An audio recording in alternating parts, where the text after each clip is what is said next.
Now let's continue with this crusade against these worthless mutts and their trouble owners. Many of you have heard me talk about dog obsession as a mental disorder. And in my opinion, the silence of mental health professionals is disappointing in regard to this dog culture, especially expressed in this particular meme.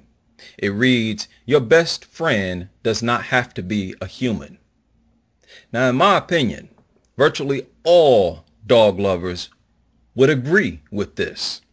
This should tell you that this person has a problem. How could any human consider a dog their best friend when the dog cannot communicate, cannot give them feedback on any of their thoughts? In fact, these people are forced to answer for the dog. They not only talk to the dog, but they will give answers back to themselves for the dog.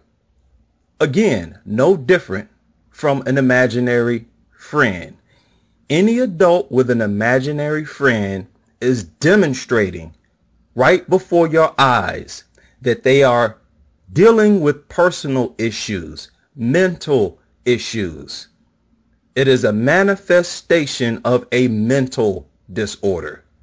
And it is memes like this that represent a dog lover's way of admitting to a deeper psychological problem.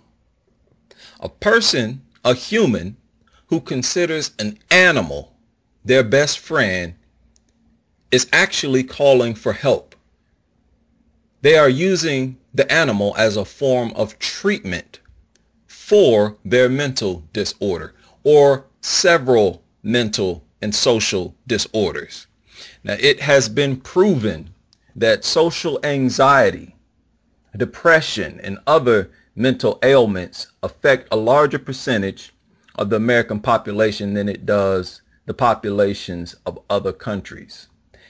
And it just so happens that there are more dogs in America than in any other country in the world by far. So the country with the highest rates of mental illnesses also have the most dogs and are the most crazy about dogs. The Mayo Clinic says, for people with social anxiety disorder, everyday social interactions cause irrational anxiety, fear, self-consciousness, and embarrassment.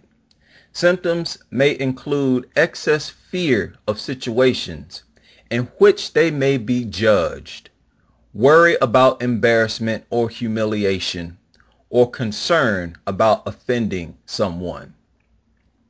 Now, here in America, I believe self-consciousness, embarrassment, and fear of being judged is the primary cause of dog fanaticism.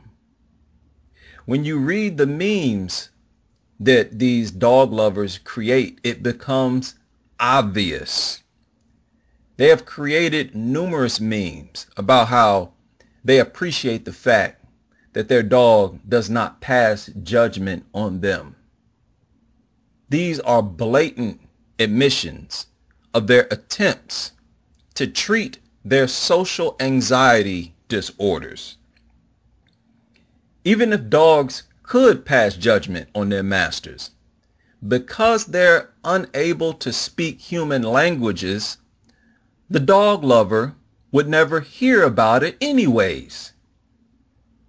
Right? As pack animals, dogs view the humans who provide food as their alpha, and they are submissive to their alpha in exchange for food. It is a natural instinct.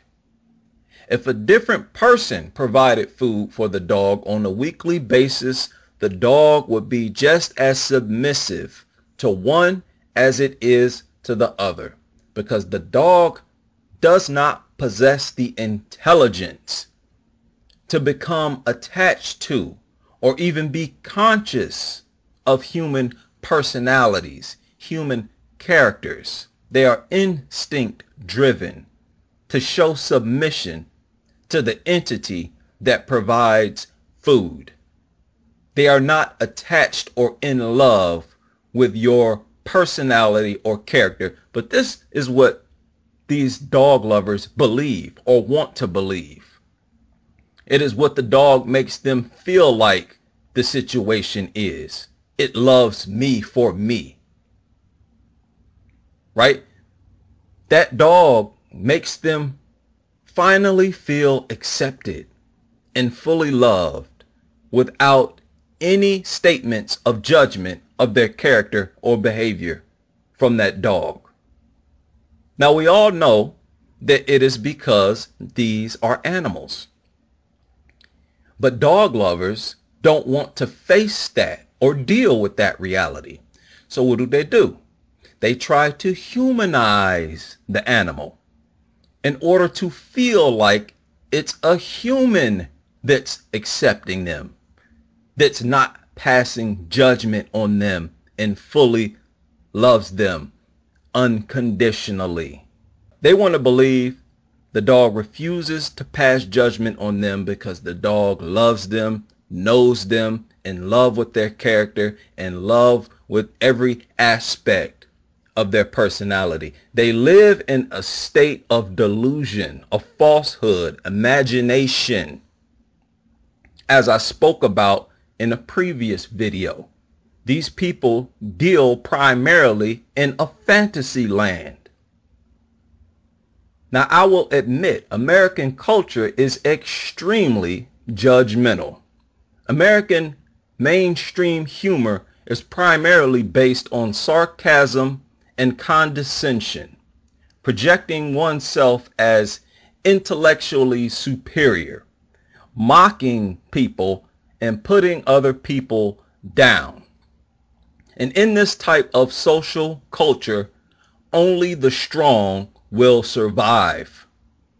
And when these people can't figure out how to deal with it, to deal with sarcasm and condescending people, they privately become depressed.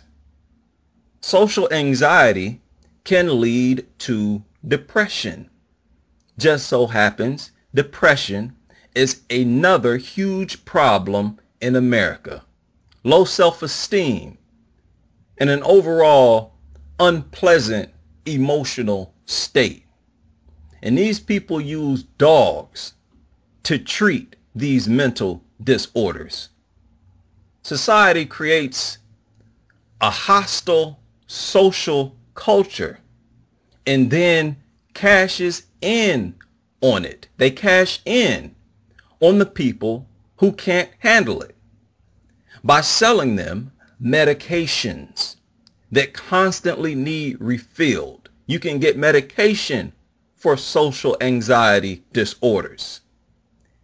They cash in on the people who can't handle a hostile social culture by selling them dogs, another continuous financial investment.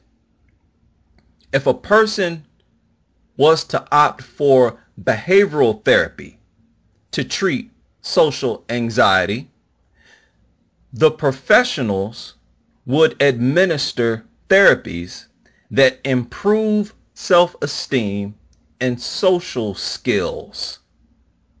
They teach skills that can be employed to react differently to the situations that trigger anxiety symptoms. Provide treatment that encompasses cognitive methods, strategies, and concepts that will allow for permanent change. This is with behavioral therapy. This is how you get to the root of the problem. But because these dog lovers never seek real treatment for a permanent solution, they simply use dogs to make themselves feel better, to make them feel accepted and loved. And when they are separated from their dog, the symptoms of their social anxiety disorder comes back. And they can't wait to get back home to their dog. This is why many of them take their dogs with them everywhere they go. They don't want to leave their medication at home. And after the dog dies, they immediately need another one. One of their worst nightmares is to live life without dogs, because they use dogs as a medication for their mental disorders. But they only treat the symptoms. They do not deal with the cause. Whereas behavioral therapy would treat the cause, the dog simply provides temporary relief, which is why, again, they can't wait to get home to the dog, and they need a new dog after each one dies. The obvious problem with this is that these animals disfigure 20 to 30,000 people each year, causing them to need plastic surgery. The problem with this self-medication by using mutts is that they send between 500,000 and 800,000 people to the emergency room every year for severe dog injuries. They bite over 2 million children each year. They bite over 4.5 million people each year. They deposit over 10 million tons of dog shit each year that contaminate our water. Right? They ruin relationships between humans because many of us refuse to tolerate an aggressive, stinking, slobbering, piss and shit contaminated, vomit and piss drinking, shit eating, anal fluid releasing, disease and flea ridden, hyperactive, goofy looking, atmosphere contaminating, ugly ass mutt that is always up in people's faces, pouncing on them and begging for attention, breathing their stinking ass breath all in their face.